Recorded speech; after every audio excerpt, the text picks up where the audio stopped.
At the height of the Cold War, nothing was more important than the question of nuclear war. If an all-out nuclear exchange between the United States and the Soviet Union were possible, then how could it be avoided? If it couldn't be avoided, how could it be won? And if it couldn't be won in a final world war ending with mutually assured destruction, then how could either side ensure that, should the inevitable occur, it would bring its sworn enemy down with it? In the bitterest and most challenging moments of the Cold War, from the Cuban Missile Crisis to the construction of the Berlin Wall and the outbreak of the Vietnam War, the United States of America had one singular answer. And that answer, the key to the nation's security and to the eventual destruction of the Soviet Union, was the aircraft known as the Thunderchief. It was capable of flying at double the speed of sound and designed with the sole purpose of delivering nuclear apocalypse upon the Soviets. The F-105 represented a historic breakthrough in Cold War engineering. Yet it was unreliable, dangerous to fly, and it was entrusted with the riskiest missions undertaken by America's Air Force. The Thunderchief left behind a difficult and complex legacy. This is its story. Just before we continue with the episode today, you ever Googled your full name, the city you live in? You've probably found that a bunch of your personal info is up there on a bunch of random sites that you've definitely never given your personal info to. While those sites are data brokers, it's kind of a shady underbelly of the internet where they're selling your information and then you're getting a spam email or a phone call from someone trying to sell you some shit. It sucks. It's the world we live in. But the world we live in can be made a little bit easier with today's sponsor, Incogni. They go and remove your data from those data broker sites. Once you sign up to Incogni, they start sending those removal requests, and they'll do it automatically to 250 companies. Plus, with their unlimited plan, you get access to something called custom removals, which means you can submit any site that you found exposing your data, and even if it's not in their system, and they will go out and they'll take care of the rest. They'll get that stuff removed. It's simple, it's hands-off, and it's just something that you should probably be doing. It's 2025, your information's out there, let's take it back. Go to incogni.com/megaprojects or use the code megaprojects at checkout. You'll get 60% off an annual plan. Take your personal data back with Incogni. And now back to today's episode. Design and development. The dawn of the global jet age marked a period of rapid progress in military aviation. At the start of the 1940s, jet-powered aircraft were little more than a dream for any faction of World War II.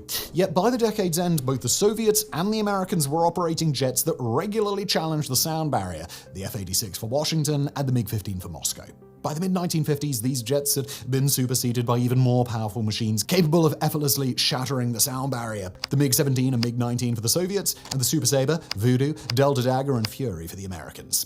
It was a time when every side recognized that innovation would proceed at a breakneck pace, with American and Soviet industries capable of producing hundreds or even thousands of a given jet today, despite knowing full well that they might be obsolete tomorrow. At a moment when even a slight miscalculation or an accidental encounter could trigger an all-out nuclear exchange, there was no price too high to ensure that each nation was prepared for the worst-case scenario. At this time in American military aviation, any given aircraft could be expected to perform one of a few critical tasks. This period was still about a decade before the introduction of the first true American multi-role fighter, the F-4 Phantom, and as a result, any new aircraft in development could be expected to serve one of a few key functions. Interceptors were charged with confronting an incoming attack, timing a rendezvous with Soviet strategic bombers, and bringing them down before they could wreak havoc on American soil. Dedicated fighter aircraft were designed to engage the fighter jets of adversaries in tactical battles, winning air-to-air engagements that were typically part of a larger conflict. Carrier-based jets, meanwhile, were tasked with projecting American air power as effectively as possible, despite the runway constraints and limited munitions available at sea. Strategic bombers, well, they strategically bombed, didn't they? But the mission role that the Thunderchief would eventually fulfill was one of a fighter bomber, an aircraft equipped with the required weapons, maneuverability, and other attributes to bring down aerial adversaries, yet one where the real objective was to deliver a bomb payload to a fixed target. Unlike strategic bombers, small fighter bombers were expected to handle enemy aircraft themselves, thunder into contested airspace, and execute precise, low-altitude attacks. In the case of the aircraft America was looking for in the early 1950s, those precise attacks would be of the nuclear variety. The Thunderchief was created by the Republican Aviation Corporation, a company founded in 1931 and later acquired by Fairchild, the creator of the A-10 Thunderbolt. By the early 50s, Republic was already renowned for its highly successful fighter bomber, the Thunderstreak, of which nearly 3,500 copies were built and distributed to America, Taiwan, Israel, and many NATO alliance nations. However, as impressive as the Thunderstreak was, it was on the verge of becoming outdated by the time it entered service in 1954, a fact that did not escape Republic's notice. By that point, Republic had already been 3 years into designing the jet that would replace the Thunderstreak, delivering capabilities that had once been considered truly impossible. As the designers of this new aircraft saw it, the Air Force lacked a jet capable of performing high-speed, low-altitude nuclear bombing runs deep into enemy territory. Accordingly, they set out to create a jet that could accomplish precisely that, striving for a delicate balance between maximum speed, optimal flying range, and the payload capacity required to transport a nuclear warhead. The envisioned aircraft needed to be capable of surviving long missions on its own with minimal support from other aircraft and possibly no escorts from a different fighter type. It also demanded the structural stability to handle the aerodynamic challenges of low-altitude flight as it hugged the landscape. When it came to self-defense, the fighter jet had to be capable of one of two responses. Either it would engage in dogfights, equipped with the weapons capacity and maneuverability to face intercepting jets, or it would outrun them to ensure that a confrontation never occurred at all. The Republic Corporation opted for the latter approach, and with that, the concept of the Thunderchief was born. Now, when the idea was presented to the US Air Force a year later, they were pleased to learn that such an aircraft had been designed, especially given the valuable lessons American pilots had learned from the Korean War.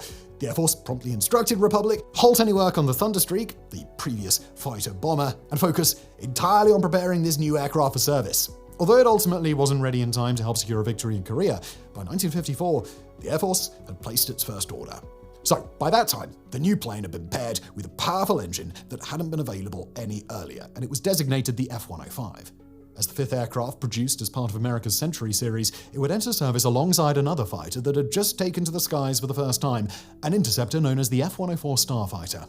And by the way, we've actually covered the F-104 on this channel in the past if you'd like to check it out after you've finished watching this video, okay? I need that watch time. Subscribe. Also, like the video. All that YouTube stuff, why not? Yes, please. Now, the process for actually building the F-105 turned out to be pretty damn messy.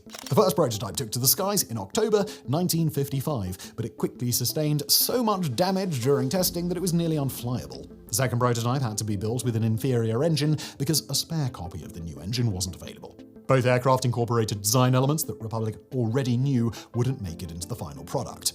As a result, the prototype fell short of the high expectations that Republic had set.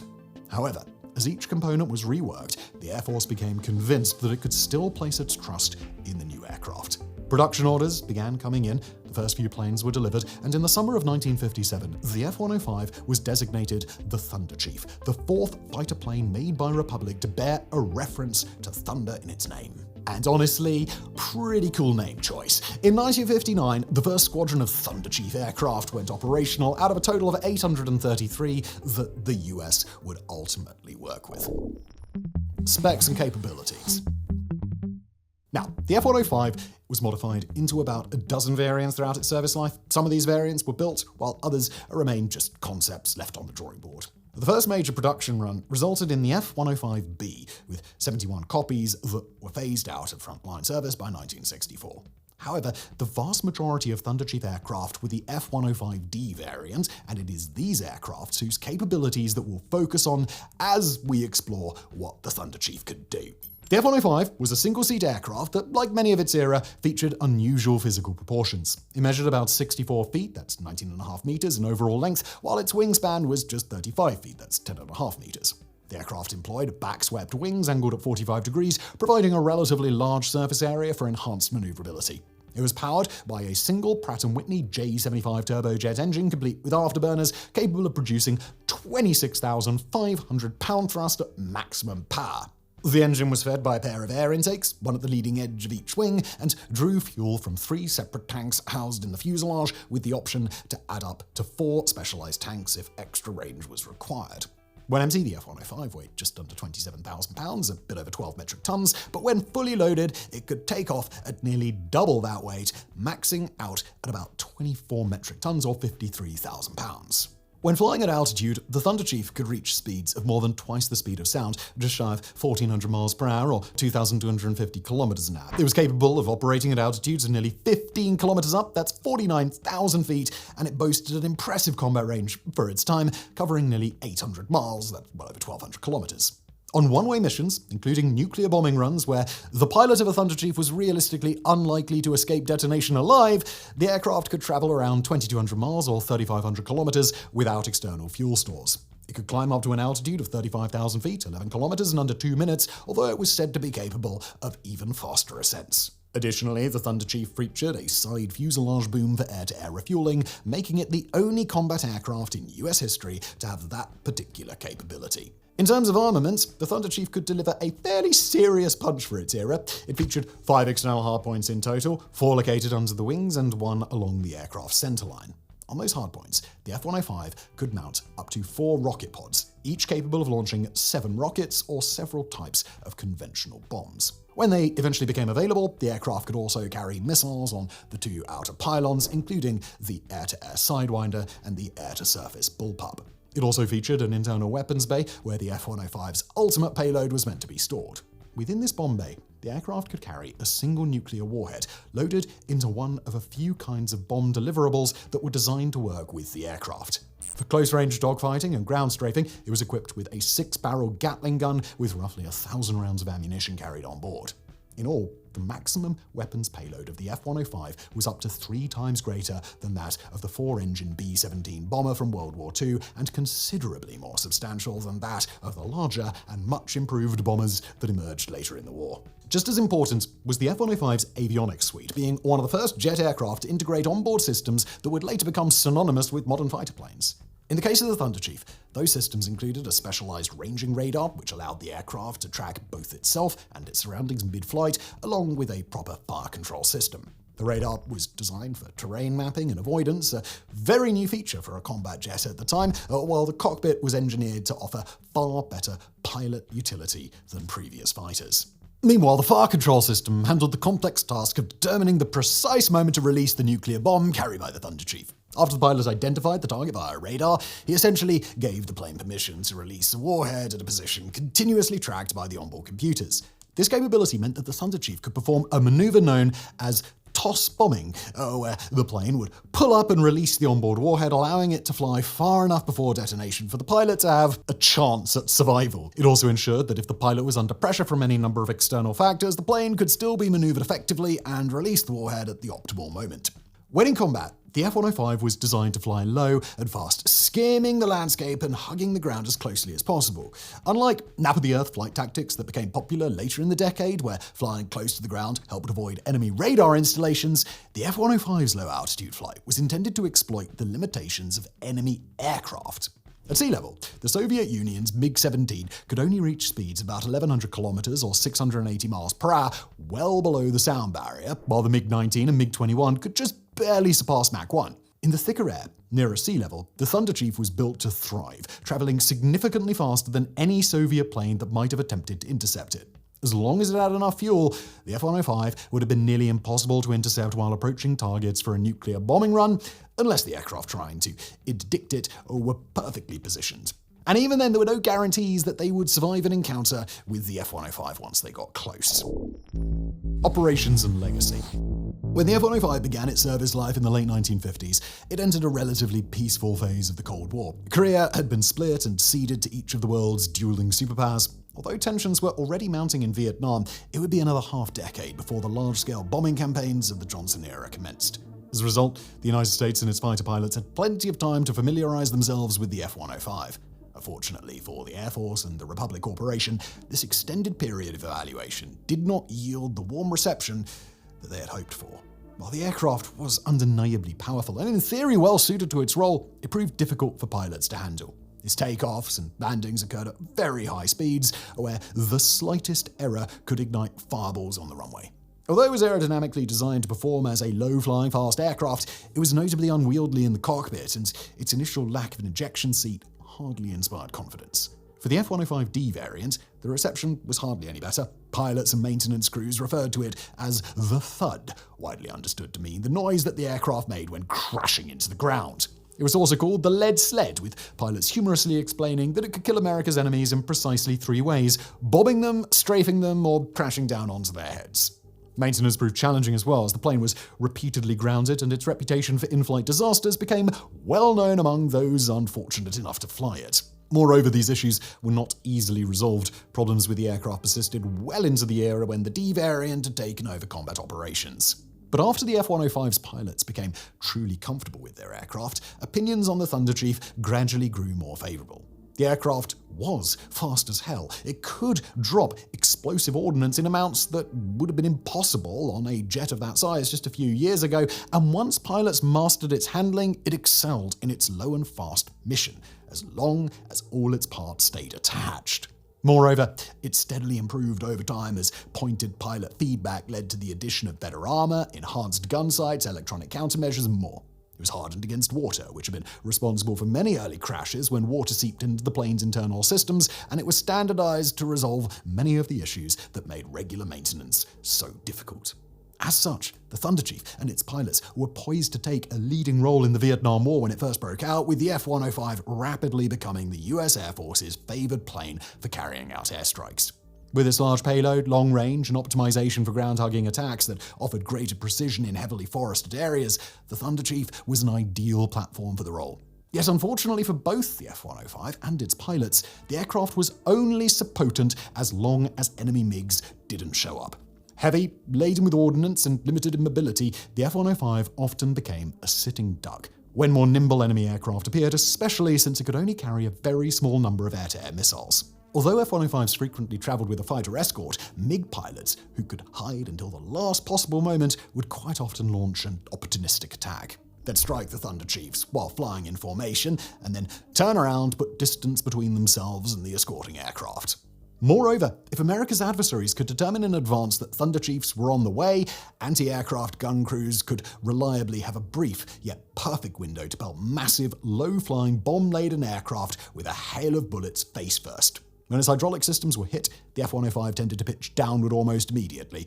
Given that the aircraft usually flew very low and very fast, this was a recipe for a rapid and unpreventable crash. Additionally, the fuel tanks were positioned too close to the hot engine, so even minor shrapnel damage could cause the fuel tanks to leak and then ignite. Losses of the aircraft were common, although they did manage to secure some air-to-air kills in the process, primarily with their cannons, in a time where air-to-air missiles were notoriously unreliable. But standard bombing runs weren't the only type of attack that the F-105 could deliver. In the early days of America's involvement in Vietnam, pilots flying the F-100 Super Sabre and the Navy's F-4 Skyhawk began to work on a new series of missions known as the Wild Weasel. By all accounts, the Wild Weasel is one of those tactics best described as so crazy that it just might work, although a pilot tasked with the mission might equally describe them as absolutely f***ing insane. Around this time, North Vietnam had come into possession of surface-to-air missiles used in air defense systems that were quite sophisticated for their time. These missiles relied on ground-based radar to identify incoming aircraft, with missiles subsequently being launched to bring them down. The United States had a method for taking out enemy radar, specifically anti-radiation missiles that homed in on radar emissions and then treated their source as a target. The challenge, however, was that America was less interested in the standalone radar tracking incoming aircraft than in the radar that identified targets for the anti-air battery itself, which was typically located very close to where the missiles would be used. To remain hidden, those radar systems activated only when aircraft were inbound, and American pilots could create that situation by being the inbound aircraft. Essentially, their mission was to fly directly into known or suspected enemy air defenses, allow those defenses to lock onto them, and then destroy the source of the radar emissions before they could be shot down. The task was absolutely as dangerous as it sounds, and neither the F-100 nor the A-4 were particularly suited to the job. The F-104, on the other hand, that was a more potent tool. Before long, F-105 pilots were regularly running Wild Weasel attacks, relying on two-seater aircraft with a backseat electronic warfare officer responsible for pinpointing enemy air defenses and alerting the pilots to incoming missile locations. Working in groups of 4, the F-105s would bait the North Vietnamese air defense systems and then swoop in with heavy weapons as quickly as possible. In this tactic, it fell upon one lucky F-105 pilot to make themselves as obvious and as tasty as possible for North Vietnamese SAM crews. If all went well, that pilot would dodge incoming missiles or avoid them by other means, though to say the mission was dangerous would be an absolutely massive understatement.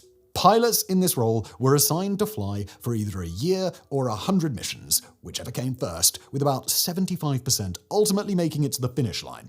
Quite a few would fall victim to so-called 99th mission syndrome, a perilous mix of fatigue, eagerness to get home, and more dangerous missions reserved for experienced pilots, which often led to them being shot down just before they finished their service. Despite the success in Wild Weasel operations, the F-105 proved relatively ineffective in most other roles during the Vietnam War. While its in-flight attributes made it a potent weapon in the right circumstances, Vietnam simply was not one of them. With more capable aircraft like the F-4 Phantom taking on most of the airstrike role, the F-105 was largely phased out by the midpoint of the war.